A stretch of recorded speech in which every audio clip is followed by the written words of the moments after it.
मतलब निकाल रहे हैं कि ये एक सेट है, उसमें क्या है, well form string of parenthesis है।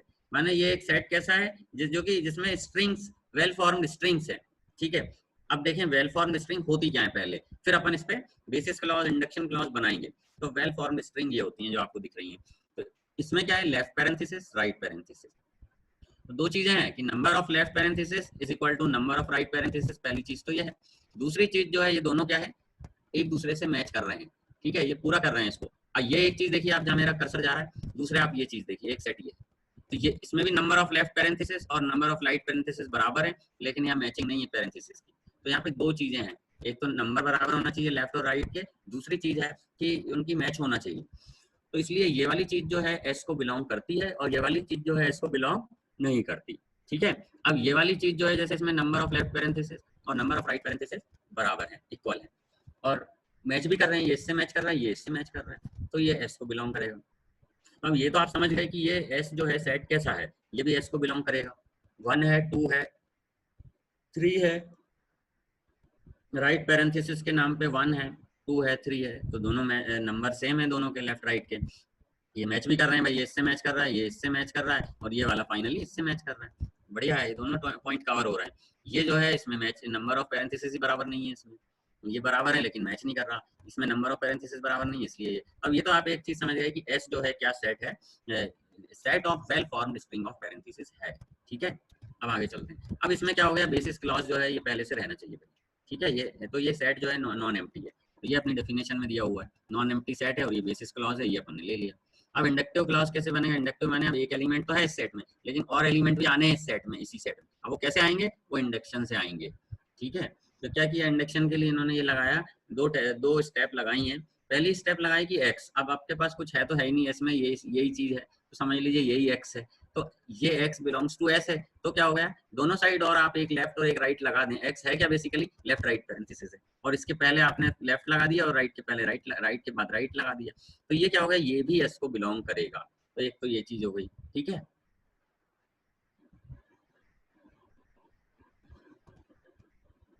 अच्छा दूसरी स्टेप क्या है, अब x और y दो हैं, जैसे x आ गया भाई ऐसे ही y भी आ सकता है, और x और y दोनों s को बिलोंग करते हैं, तो क्या होगा, इन दोनों का अगर आप कॉन्केटेनेशन कर देंगे तो ये भी s को बिलोंग करेगा। जैसे आप इस बात को ऐसे समझें इस वाले से कि भाई ये x है और ये y है, और अगर ये भी s को बिलोंग करता है, ये भी s को करता है, अगर आप इन दोनों को लिख देंगे, कॉन्केटेनेट कर देंगे, कॉन्केटेनेट माने end of first string and start of second string, इन दोनों को आपने अगर ज्वाइन कर दिया तो ये पूरा ज्वाइन हो जाएगा, और ये कॉन्केटेनेशन कहलाता है। ठीक है, तो ये जो है दो स्टेप हैं, इनसे आप इस एस सेट के अंदर जो जितने भी वेल फॉर्म स्ट्रिंग है उन सबको आप इसमें ऐड करते जाएंगे। ठीक है, ये फिर से बताइए सर।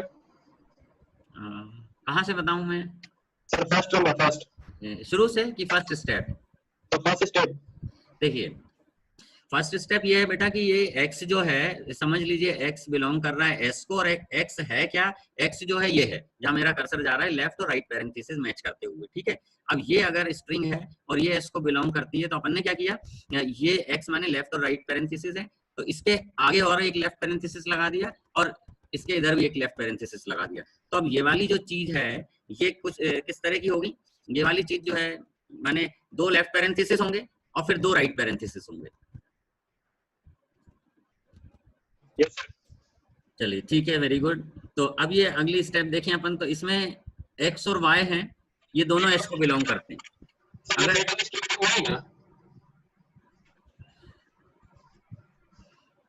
सर ये जो सेट ऑफ स्ट्रिंग हुआ है, तो सर ये एस के में केस में क्रॉस लगा हुआ है। s क्या बोल रहे हैं आप बेटा, सर एस में क्रॉस क्यों लगा हुआ है?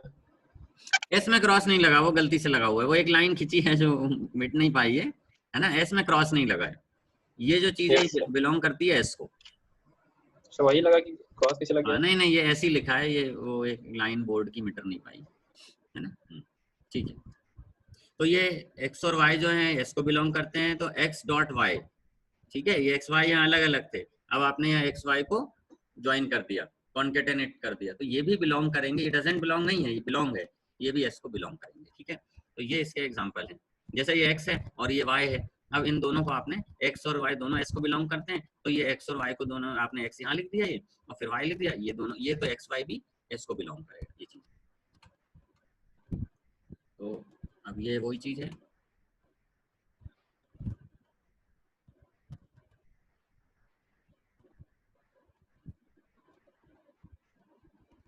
ये एक्चुअली इसमें ये बताया है पी ऑफ एक्स, जो आप पहली जो टर्म ले लेते हैं उसको P0 ले, पहला जो एलिमेंट ले लेते हैं P0 ले लेते हैं, फिर उसमें P0 पे इंडक्शन को अप्लाई करके आप P1 को लेके आते हैं, फिर P1 पे इंडक्शन को अप्लाई करके P2 लेके आते हैं। तो इस तरह से आप सेट S के पूरे एलिमेंट को जनरेट कर पाते हैं, 0 1 2 3 इस तरह से कर पाते हैं। तो इसको अपन P ऑफ एक्स से रिप्रेजेंट करते हैं, और ये वाला V जो है V में बीच में एक लाइन कटी हुई है ऐसे, तो इसको अपन फॉर ऑल एक्स कह रहे हैं Px।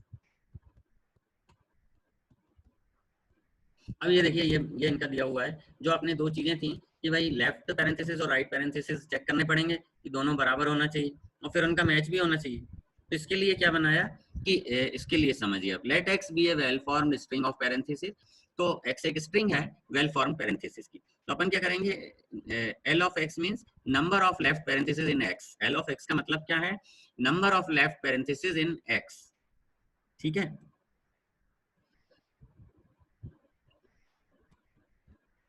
सपोज यदि x ये है तो lx क्या होगा, आई एम आस्किंग यू, यदि x ये है तो l ऑफ x क्या होगा, 1।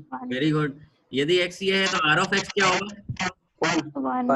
r ऑफ x भी 1 होगा। तो ये चीज है ये कि lx मतलब left parenthesis in x, rx means right parenthesis in the x। तो ये चीज हो गई। अब ये क्या हुआ, if x belongs to b then l of x is equal to r of x होना चाहिए। तो आप समझ रहे हैं लेफ्ट राइट इक्वल होना चाहिए। यदि x b में बिलोंग करेगा, ठीक है, तो ये दोनों बराबर होने चाहिए। अब ये बेसिस क्लॉज हो गई। अब ये l ऑफ x 1 है, r ऑफ x 1 है, तो ये दोनों बराबर होंगे। ये वही चीज लिखी हुई है। अब ये क्या है, इंडक्शन है। इंडक्शन क्लॉज क्या है, x और y बिलोंग करते हैं b को। तो आप x और y b को बिलोंग करेंगे तो अपन दोनों को चेक कर लेंगे पहले तो कि भाई l ऑफ x और r ऑफ x बराबर होना चाहिए, l ऑफ y और r ऑफ y बराबर होना चाहिए, ये चीज है। अब आपने क्या किया, इसमें x पे फिर से एक एक पैरेंथेसिस लगा दिया लेफ्ट और राइट।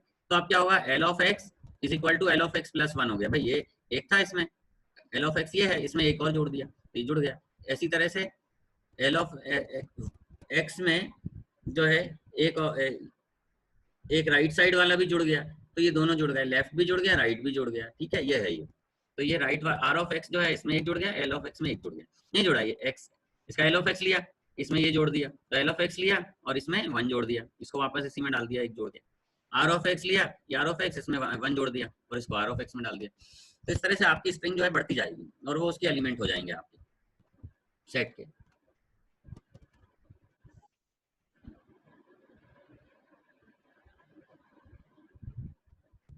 अब ये क्या है, let x be a well formed string of parenthesis, lx number of left parenthesis, rx ये वही चीज बताई हुई है। इसमें ये केस अलग है, ये देखते हैं। तो यदि x बिलोंग करता है b को तो क्या हो गया, l ऑफ x और r ऑफ x दोनों बराबर होने चाहिए। अब इन्होंने कहा x और ये कॉन्केटेनेशन वाला केस है, x और y बिलोंग करेंगे b को, तो l of X Y is equal to l of x plus l of y होना चाहिए, और r ऑफ एक्स वाई जो है r of x is equal to r of y होना चाहिए। तो ये होना चाहिए और ये दोनों भी बराबर होंगे, ठीक है। अब एन साइडेड पॉलीगॉन कौन से होते हैं, एन साइडेड पॉलीगॉन जो है देखते हैं कौन से होते हैं। तो एन साइडेड पॉलीगॉन जो होते हैं ये होते हैं नीचे। तो ये ट्रायंगल जो है n की वैल्यू यहाँ 3 है, ये एक पॉलीगॉन है, इससे कम पॉलीगॉन नहीं होता है, ठीक है, क्योंकि you could not make polygon with 2 sides, this is the thing. so you must have at least 3 sides so for making the polygon। तो यहाँ पे जो है नंबर ऑफ साइड 3 है एंड नंबर ऑफ डायगोनल 0 है। अब अगर आप इधर चलें तो यहाँ पे नंबर ऑफ साइड 4 है और नंबर ऑफ डायगोनल 2 है। यहाँ आप चलें तो आप नंबर ऑफ साइड कितनी है, 5 है, और नंबर ऑफ डायगोनल कितने हैं ये अपन इस फॉर्मूले से निकाल सकते हैं, ठीक है। यहाँ तो आपको पता है नंबर ऑफ डायगोनल 0 है, रख के देख लीजिए, 3 अगर आप यहाँ रखेंगे तो 3 minus 3 divide 2, 3 minus 3 will be 0, तो एंटायर टर्म विल बी 0, तो number of diagonal will be 0। इधर पे आप क्या है, n की वैल्यू 4 रखेंगे क्योंकि n साइड है, नंबर ऑफ साइड है। तो यहाँ 4 रखा आपने तो 4 माइनस 3 1 हो गया, 1 इंटू 4 हो गया डिवाइडेड बाई 2, तो आंसर 2 आ गया। So you will have 2 diagonal, first जो है यहाँ पे होगा, यहाँ से यहाँ, सेकंड ये होगा। अब इस पॉलीगॉन में कितने डायगोनल होंगे, कोई बताएगा? 5 देखिए ये यहाँ तो डायगोनल बनेगा नहीं, इसको यहाँ जोड़ेंगे पहला डायगोनल, इसको यहाँ जोड़ेंगे दूसरा, इस पे बनेगा नहीं, 2 डायगोनल ये हो गए। फिर इस पॉइंट को ले लें तो इधर जोड़ेंगे और इधर जोड़ेंगे, 4 डायगोनल हो गए। फिर इस पॉइंट को ले लें तो इधर तो डायगोनल जुड़ चुके हैं, ठीक है, पहले वाले से। और आप इधर जाएंगे तो इधर क्या करेंगे, इधर जोड़ेंगे एक और इधर जोड़ेंगे 2, तो ये भी आप पहले जोड़ चुके हैं, ठीक है। तो इसमें जो है डायगोनल कितने बनेंगे इससे निकाल सकते हैं, आपने कितने बताए? 5। इधर 5 रखेंगे आप, 5 -3 2 हो जाएगा, और ये 2 इससे कट जाएगा तो 5 डायगोनल्स होंगे। आप इसमें जोड़ेंगे तो इसमें 5 ही डायगोनल आपको मिलेंगे, ठीक है।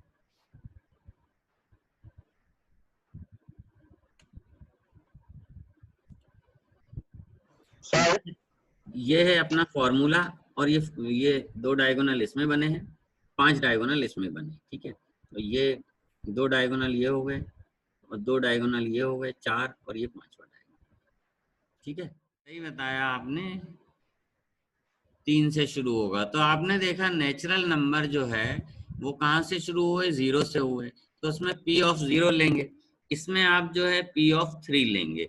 तो जो बेसिस क्लॉज में जो एलिमेंट होगा वो P ऑफ 3 होगा, और जो नेचुरल नंबर का केस है उसमें जो बेसिस क्लॉज में जो एलिमेंट होगा वो P ऑफ 0 कहलाएगा, ठीक है। तो P ऑफ 0 होगा और P ऑफ 3 होगा इस केस में। तो साइड जोड़ दें, ये ऑलरेडी एग्जिस्टिंग पॉलीगॉन है। अगर आप इसमें एक नई वर्टेक्स जोड़ें पहले, फिर इस वर्टेक्स को इससे कनेक्ट कर दें और इससे कनेक्ट कर दें, तो ये वाली जो साइड है ये तब्दील हो जाएगी डायगोनल में। तो क्या हुआ, आपने जब 2 साइड जोड़ी तो एक डायगोनल बढ़ गया। आप ये एनालिसिस इसमें भी कर सकते हैं। यहाँ 3 है, यहाँ 4 है, यहाँ चलिए इन दोनों को ले लें। अब इसमें क्या किया है आपने, एक वर्टेक्स जोड़ दिया, इधर वर्टेक्स लगा दें, और फिर 2 साइड हो जाएंगी। तो क्या हुआ, आपके पास जो है डायगोनल, 2 वर्टेक्स लगाने से एक डायगोनल आपका बढ़ गया, जितने भी थे उससे एक ज्यादा बढ़ गया। अगर यहाँ तो एक वर्टेक्स लगाने से आपका ये वाली साइड जो है कम हो गई और एक डायगोनल बढ़ गया, और जो भी असर आ रहा है वो अलग है।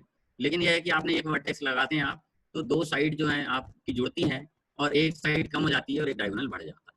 अब ये फॉर्मूला देखें, तो ये फॉर्मूला है n के लिए, n इंटू n माइनस 3/2, ये फॉर्मूला n के लिए। अब आपने जब एक वर्टेक्स जोड़ दी तो क्या हुआ, आपकी जो डायगोनल है वो तो एक बढ़ गया, ये एक डायगोनल बढ़ा दिया आपने, और -2 क्या किया है आपने, n-2 साइड्स माइनस की। हाँ, साइड्स जो है आपने n में से वो साइड्स माइनस कर दी, ठीक है। ये दोनों साइड्स जो हैं n में से माइनस कर दी। तो ये आपका इसको जब आप सॉल्व करेंगे तो आपको ये आंसर मिल जाएगा, n² माइनस n माइनस 2/2, ठीक है। इसको भी आप अगर सॉल्व करेंगे तो आपको मिल जाएगा n+1 इंटू n-2/2, ठीक है। तो अगर आपके पास n है साइड तो आपके पास ये फॉर्मूला है, अगर n+1 है तो उसका फॉर्मूला ये, ठीक है।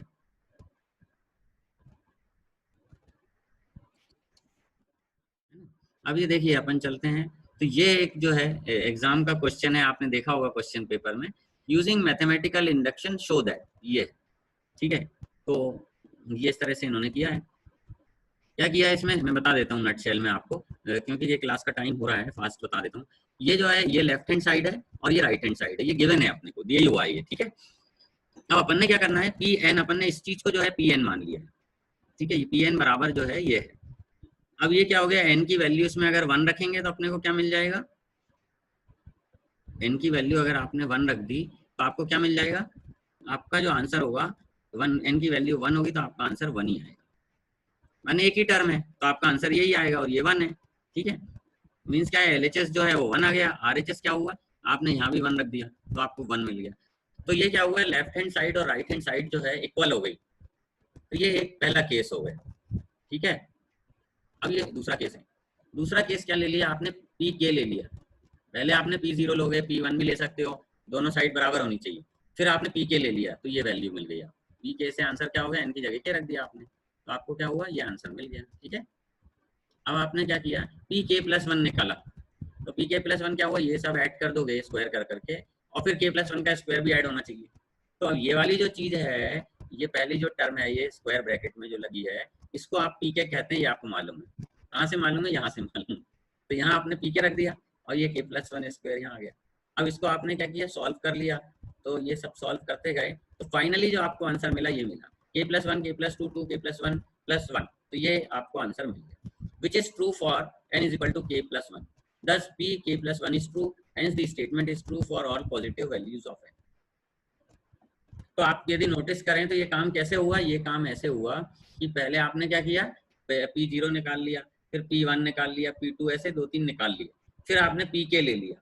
तो ये ऐसी बात है 1 2 3 फिर 4 5 ऐसे करके फिर कभी k आएगी एक वैल्यू, तो आपने वो वैल्यू ले ली k, और k की वैल्यू से आपने k+1 को निकाल लिया। ये इंपॉर्टेंट बात है, यही इंडक्शन होता है। यहाँ देखें आप Pk+1 है, ये होगा Pk+1, आपने क्या किया, इधर स्क्वायर ब्रैकेट यहाँ लगा दिया, था नहीं पहले ये स्क्वायर ब्रैकेट, आप ये पूरी एक ही चीज थी, 1 स्क्वायर 2 स्क्वायर 3 स्क्वायर k+1, ये पूरी एक ही चीज थी, लेकिन आपने क्या किया, यहाँ ब्रैकेट लगा दिया, यहाँ ब्रैकेट लगा दिया। क्यों लगा दिया, क्योंकि इस चीज को आप क्या लिख सकते हैं, इस चीज को Pk लिख सकते हैं, जो आपके ये Pk लिख सकते हैं, इस चीज को पहले से है। अब इसमें प्लस आपने क्या करा, k+1 ये वाला और ऐड कर दिया, तो इस तरह से ये वैल्यू को सॉल्व कर लिया। तो आपने क्या किया, Pk से Pk+1 निकाल लिया, ये इंडक्शन होता है। तो आपने P0 P1 P2 निकाले इनिशियल एलिमेंट, फिर आपने Pk ले लिया, और Pk से ही आपने क्या निकाल लिया, Pk+1 निकाल लिया। तो आप जब आपने Pk से k+1 निकाल लिया, माने k can be anything, k can be 17, k can be 76, k can be 90।